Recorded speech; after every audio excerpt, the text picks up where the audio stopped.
Live from downtown Detroit, home of WDIV and Click on Detroit, Local 4 News at 11 starts now. All of that orange in construction zones certainly catches your attention, but it's not doing the job. Coming up, MDOT has a direct message for drivers after a very tragic week. President Trump expected to announce his Supreme Court nominee in just a few hours, and tonight insiders say they know who it will be. After being closed for half of the year, tonight Michigan theaters, cinemas, and bowling alleys have been given the go-ahead from the governor to reopen in a couple of weeks. Thanks for staying with us tonight on our late edition of Local 4 News at 11. The capacity, though, of these places is going to be nowhere near pre-COVID numbers. You're right, Devin. The decision comes as Governor Whitmer has been under increasing pressure to explain why businesses such as casinos can open, but theaters cannot. Mara McDonald is in Novi tonight with what the rules are going to look like. The rules are very specific, and nothing, not a movie theater, an indoor live theater, a trampoline park, none of it is going to look the way it did pre-COVID. That said, at least it's giving you more options than seeing a drive-in movie in a parking lot.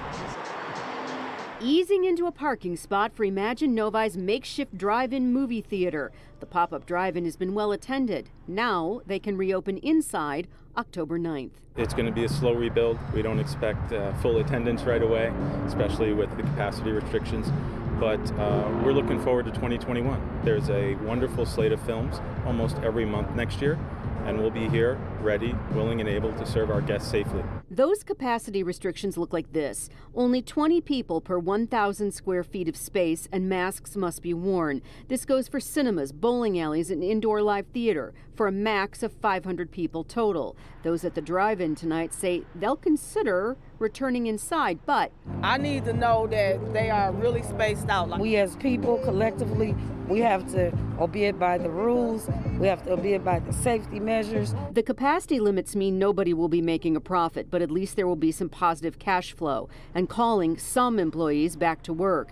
Imagine laid off nearly 1,500 people, but kept paying their health insurance during the shutdown. We are delighted that the governor has chosen to reopen us. We're so excited for our teammates to welcome back our 1,500 teammates, slowly of course, but we're ecstatic, and we're really looking forward to welcoming back guests to Imagine. Under the governor's latest executive order, performance venues, places where you can see a concert, can reopen. But I think the real question is, will they? I think we're going to have to wait and see.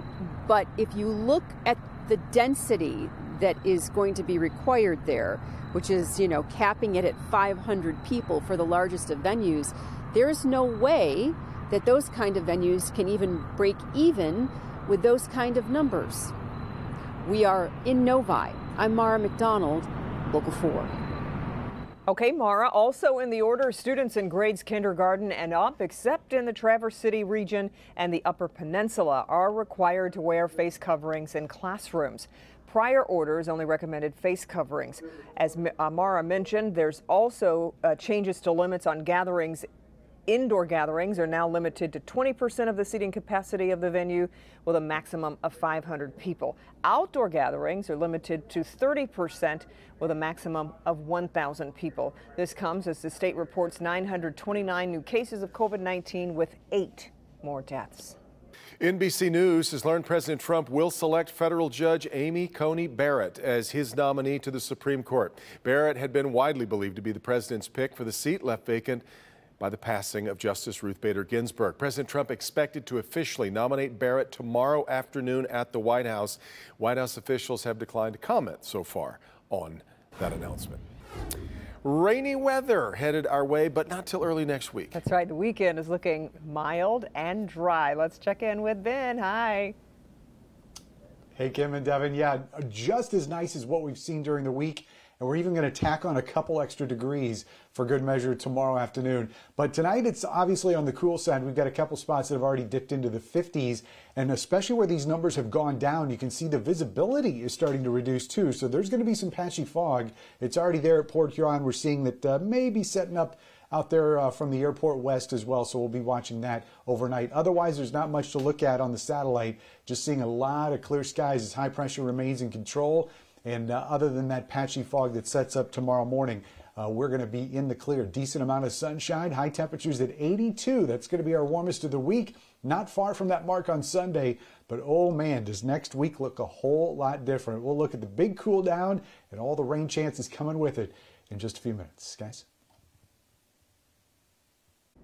Thanks, Ben. We're learning more about the man charged in a deadly hit-and-run on I-94. 51-year-old Martin Dwayne Smith of Harper Woods is charged with failure to stop at a deadly accident. 26-year-old Zach Morissette was hit while doing road work Monday on eastbound I-94 near 9 Mile. Prosecutors say Smith never stopped. Bond is set at $25,000, and Smith is due back in court next week. It's been a deadlier than normal year on Michigan's roads, and that's a little surprising considering more people are working from home, and many of us didn't drive at all for a few weeks during the stay-at-home orders. Well, some of those deaths have been construction workers, including 2 just last week. And as Jason Colthorpe reports, MDOT is making a direct plea to drivers. Think about this. Construction workers have to trust you and me to pay attention and slow down when we enter these work zones. But that trust is wearing a little thin these days, so MDOT wants you to actually think a little differently about the men and women out in these work zones. They're generally short. I know it's frustrating when you're stuck in traffic, but literally these are your neighbors out there working, and if you could just think about them and their families and get through the zone safely, that's all we're asking. Bill Urban is a construction manager with MDOT. He also knows he can't stop drivers from using their phones when they drive. So he's asking that you at least put it away in a construction zone. Just in the construction zone, please do not look at your cell phone and focus on getting through the zone safely. And just one quick loss of attention and you're off the road and somebody's dead. That's exactly what happened Monday on I-94 at 9 Mile when Zach Morissette, a Macomb County roads worker, was killed instantly when he was hit by a box truck. And just Thursday, another death near Lansing, where a 40-year-old man from Gladwin was killed working on I-69. It's a pretty tight-knit community, so when one road worker gets killed, then we all know about it, and we all think about the many hours we've spent out here and how tragic it really is. MDOT says it has been putting extra barrels and message boards out on all of these work sites to try and get more information to the drivers as they approach these zones to slow down and be careful.